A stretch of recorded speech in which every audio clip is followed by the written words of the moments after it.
Actualité.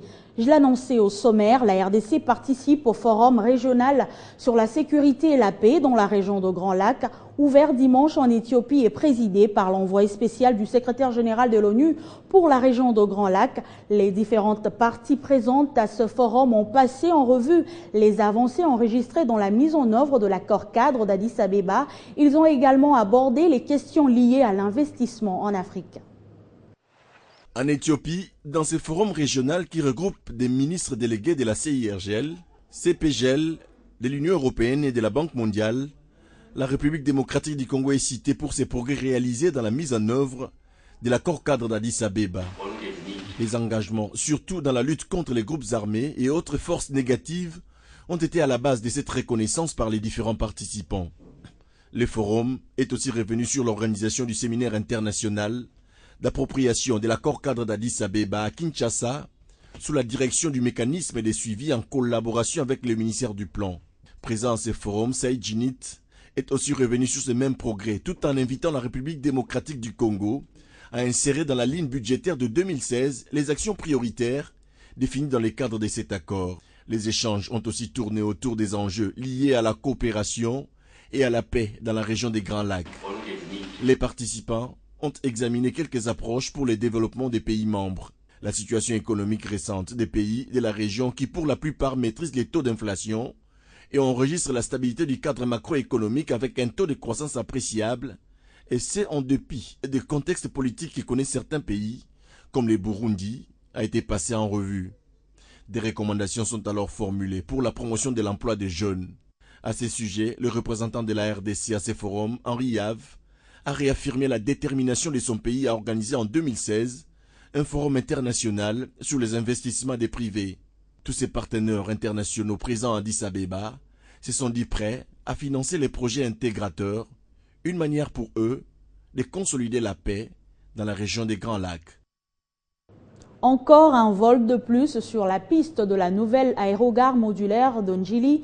Il s'agit du vol SN de Bruxelles Airlines qui est arrivé dimanche soir à Kinshasa. Parmi les passagers, des Congolais de la RDC qui ont quitté le pays, certains il y a très longtemps, tous donnent leur appréciation de cette réalisation du gouvernement. Regardez.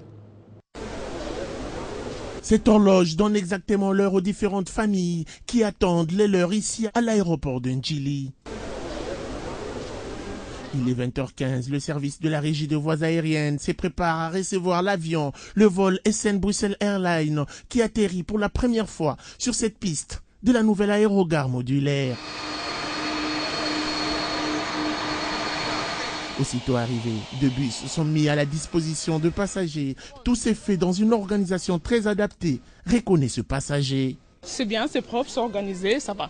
Ça s'est bien passé. Le gouvernement a fait un pas, mais il en faut encore, déclare ses politiques. Pendant longtemps, il a manqué une volonté politique pour le faire.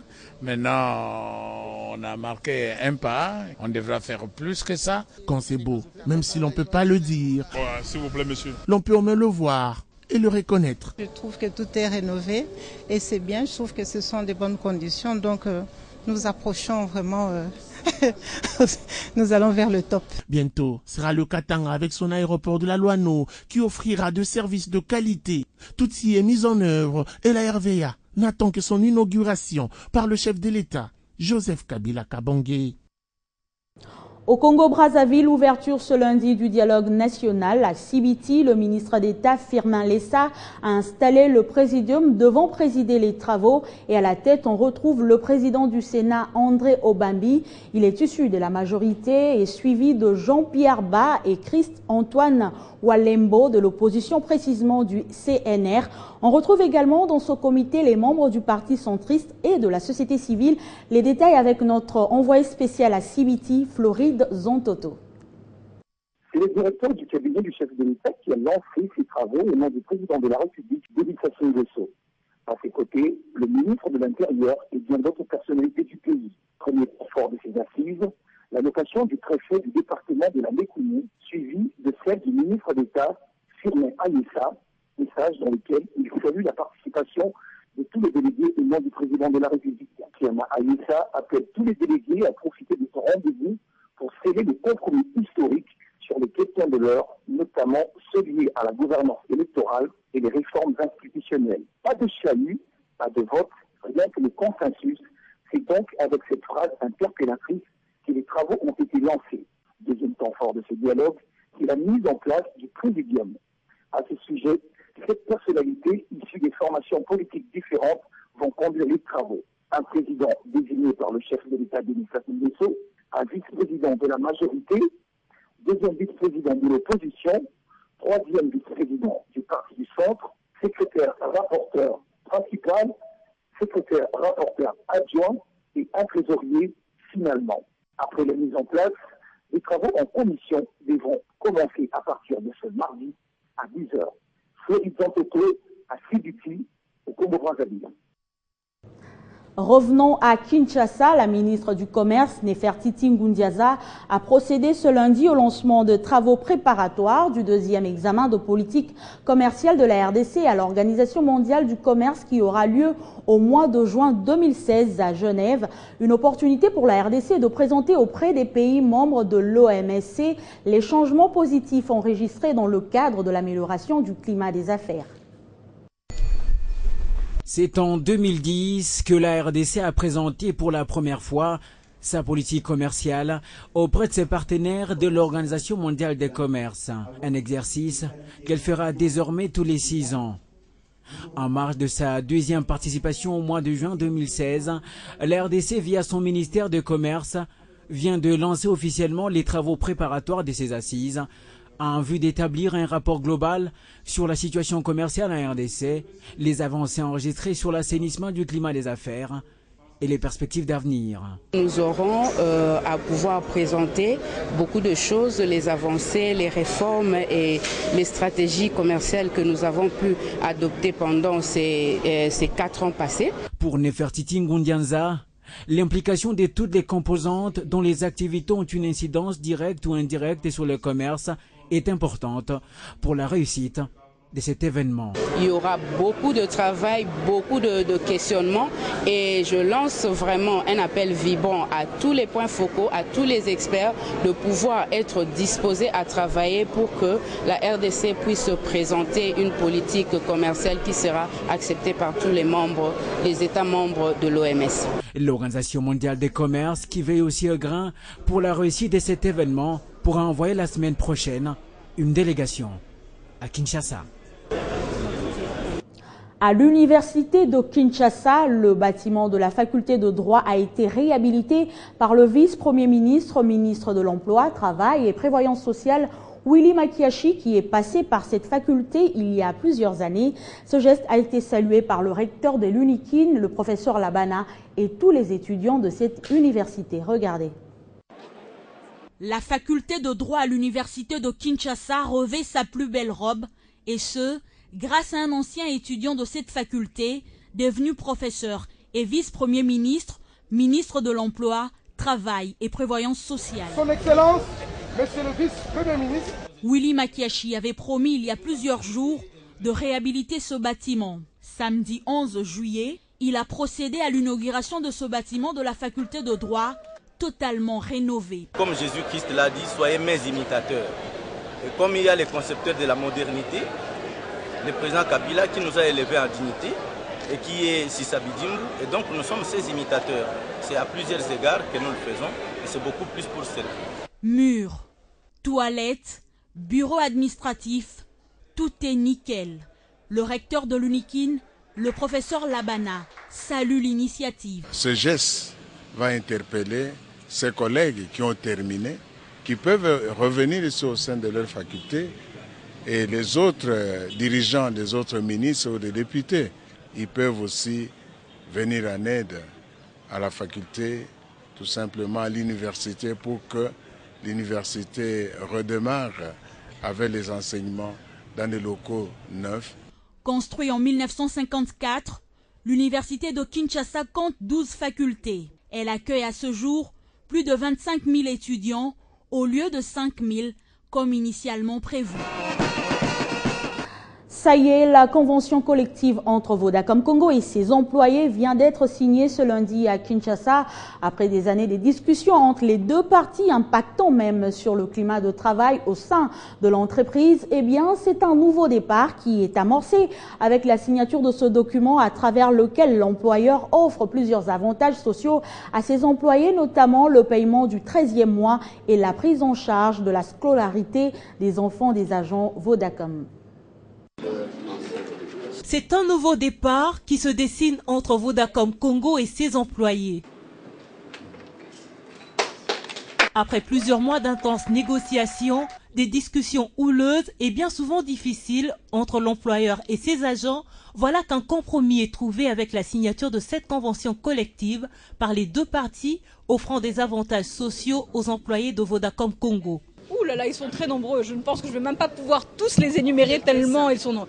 Bon, je peux citer le 13e mois, je peux citer le pécule de congé, je peux citer la contribution à la scolarité, à la scolarité des enfants des employés. Je peux citer beaucoup d'avantages, le crédit des unités pour les employés, même pour leurs conjoints. Bon, vraiment beaucoup d'avantages ont été accordés. Tout n'est pas gagné dans cette convention, selon la partie syndicale, mais du moins une coutume vient de naître, celle de négociation quant aux droits des travailleurs. Bon, la convention a donné quelques avantages en plus de ce qu'on avait déjà bien avant. Et pour le moment, nous allons continuer à travailler dur. Comme qui a manqué. Et je pense que maintenant c'est complet, c'est bouclé, tous les secteurs, il y a des conventions collectives et il y a vraiment un espoir pour l'avenir. Un geste salué par le gouvernement congolais qui fait de l'amélioration des conditions de travail une de ses priorités. C'est toujours un grand plaisir de voir qu'au-delà des lois de la République, qu'au-delà des mesures d'application du Code du travail qui régit le monde du travail, que les partenaires, les employeurs et les travailleurs se mettent d'accord. Un bouffée d'oxygène certes pour les employés de Vodacom Congo, mais l'application de la convention collective exige également de leur part des arguments en termes de rendement dans le travail. Et puis la République arabe d'Égypte manifeste une gratitude à l'endroit de la RDC, particulièrement au chef de l'État, Joseph Kabila. C'est pour le soutien qu'a fait montre la RDC au drame qui venait de frapper le pays d'Abdel Fattah al-Sisi, qui a perdu le 29 juin dernier son procureur général à la suite d'un attentat. Cet attentat qui a emporté la vie du procureur général Barakat le 29 juin a mis encore une fois l'Égypte en deuil. Et situé à la Gombe à Kinshasa, comme à travers toutes ces représentations, c'est ici que les hommages ont été rendus à cette personnalité égyptienne. Plusieurs institutions, autorités et diplomates ont défilé tour à tour pour cet exercice. La RDC a l'exemple de Raymond Tchibanda, chef de la diplomatie et coopération. Ou encore le procureur général de la République. L'activité s'est clôturée mercredi dernier avec notamment le passage des représentants du Maroc, de la Russie et de la Chine. À travers ce livre des condoléances, il fallait rendre non seulement hommage à l'autorité disparue, mais aussi manifester à la République arabe d'Égypte un soutien fort, signe également d'une lutte contre le terrorisme, ce phénomène dont le pays en est victime. Une tradition que la RDC, pays reconnu par son hospitalité légendaire, a bien respectée. D'où ces remerciements de l'ambassadeur Annie Salah à tous ceux qui sont passés, mieux au chef de l'État congolais Joseph Kabila qui a délégué le ministre des Affaires étrangères Raymond Tchibanda. Je vais remercier toutes les autorités, le peuple congolais pour toute la compassion et sentiment qu'ils ont nous donné ici à l'ambassade. On passe au sport et c'est du football. Les Léopards dames de moins de 20 ans ont une fois de plus émerveillé les spectateurs au stade Tata Raphaël en match comptant pour le second tour des éliminatoires du mondial Papouasie-Nouvelle-Guinée. Elles ont atomisé les Warriors de la Namibie 4-0. Une victoire qui constitue un avantage pour le match retour prévu dans moins de 2 semaines en Namibie. À leur aise sur l'RDG du stade Tata Raphaël, les filles de la RDC ont à nouveau déroulé cette fois avec un peu plus de collectif les Brave Warriors de la Namibie.